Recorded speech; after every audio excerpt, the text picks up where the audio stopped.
Ang sulat ni Judas. Unang kabanata.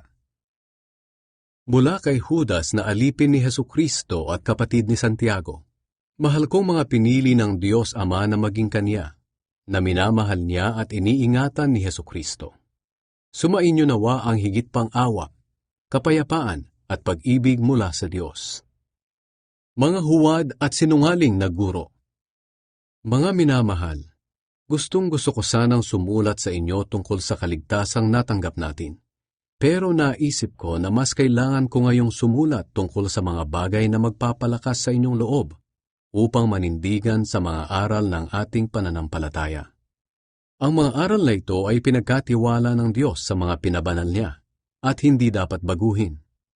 Sumulat ako sa inyo dahil hindi ninyo namalayan na napasok kayo ng ilang mga tao na pinipilit baguhin ang mga aral tungkol sa biyaya ng Diyos upang makagawa ng kalaswaan. Tinalikuran nila ang ating Panginoong Hesukristo na nagmamay-ari ng ating buhay. Sila'y mga taong walang Diyos na noon pa man ay nakatakda ng parusahan ayon sa kasulatan. Kahit alam nyo na, gusto ko pa ring ipaalala sa inyo na kahit iniligtas ng Panginoon ang mga Israelita sa pagkaalipin sa Ehipto, sa bandang huli ay pinatay niya ang ilan sa kanila dahil hindi sila sumampalataya sa Kanya. Alalahanin niyo rin ang mga anghel na hindi na natili sa dati nilang kalagayan, kundi iniwan ang kanilang lugar. Ginapos ng Diyos ang mga iyon ng mga kadenang hindi mapuputol at ikinulong sa napakadilim na lugar hanggang sa araw na hahatulan sila. At alalahanin niyo rin ang nangyari sa Sodom at Gomora at sa mga kalapit na bayan nila.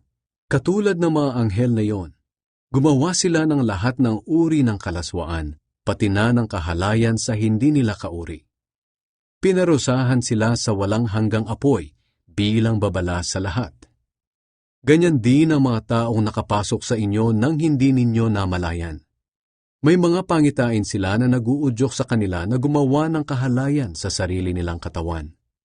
At dahil din sa mga pangitaing iyon, ayaw nilang magpasakop sa kapangyarihan ng Panginoon at nilalait nila ang mga makapangyarihang nilalang. Kahit na si Mikael na pinuno ng mga anghel ay hindi nanlait ng ganoon, sapagkat na makipagtalo siya sa Diablo kung sino sa kanila ang kukuha ng bangkay ni Moises, hindi siya nangahas umakusa ng may panlalait. Sa halip sinabi lang niya, "Sawayin ka ng Panginoon." Pero ang mga taong ito'y nanlalait sa mga bagay na hindi nila naiintindihan. Tulad ng mga hayop na hindi iniisip ang kanilang ginagawa, wala silang ibang sinusunod kundi ang likas na damdamin nila na siyang nagdadala sa kanila sa kapahamakan. Nakakaawa ang sasapitin ng mga taong ito dahil sinunod nila ang ginawa ni Cain. Tinularan din nila si Balaam dahil kahit alam nilang mali ang ginagawa nila, patuloy pa rin nila itong ginagawa dahil nasilaw sila sa salapi.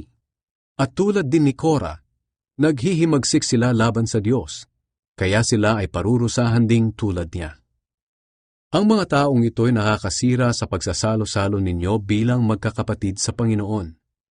Ang tanging habol nila ay kumain at uminom, at hindi sila nahihiya sa ginagawa nila. Wala silang iniisip kundi ang kanilang sarili. Para silang mga ulap na tinatangay ng hangin, pero wala namang dalang ulan. Para rin silang mga punong kahoy na walang bunga sa kapanahunan nito. Binunot pati ang ugat at talagang patay na. At kung paanong nakikita ang bula ng malalakas na alon sa dagat, nakikita rin ang mga gawa nilang kahiya-hiya. Para rin silang mga ligaw na bituin. Itinakda sila ng Diyos para sa napakadilim na lugar, at mananatili sila roon magpakailanman. Si Enoch sa kabila ng 7th henerasyon mula kay Adan ay may propesiya tungkol sa kanila. Sinabi niya, "Makinig kayo, darating ang Panginoon na kasama ang libu-libo niyang mga anghel para hatulan ang lahat at parusahan ang mga hindi kumikilala sa Diyos dahil sa masasama nilang gawa at masasakit na pananalita laban sa Kanya." Ang mga taong ito na sumasalungat sa katotohanan ay mareklamo, mapagpuna, at ang tanging sinusunod ay ang masasamang hangarin nila. Mayabang sila sa kanilang pananalita, at nililinlang nila ang mga tao para makuha ang gusto nila. Mga payo at babala. Ngunit lagi ninyong tandaan, mga minamahal, ang sinabi ng mga apostol ni Hesukristo na ating Panginoon. Sinabi nila, sa mga huling araw darating ang mga taong mapanlait na ang tanging sinusunod ay ang masasama nilang hangarin. Sila ang mga taong gumagawa ng paraan upang masira ang pagkakaisa ninyo. Makamundo sila at wala sa kanila ang banal na espiritu. Ngunit mga minamahal, magpakatatag kayo sa inyong banal na pananampalataya. Lagi kayong manalangin sa tulong ng banal na espiritu. Manatili kayo sa pag-ibig ng Diyos habang hinihintay ninyo ang buhay na walang hanggan na ibibigay ng ating Panginoong Hesukristo dahil sa awa niya sa atin. Maawa kayo sa mga nag-aalinlangan. Tulungan ninyo ang iba na maligtas sa kaparusahan, na para bang nagliligtas kayo ng isang bagay na masusunog na. Maawa kayo kahit sa mga taong napakasama, pero mag-ingat kayo sa masasama nilang gawa. Kasuklaman ninyo kahit na ang damit nilang nadumihan ng kasamaan nila. Papuri at pasasalamat sa Diyos. At ngayon, purihin natin ang Diyos.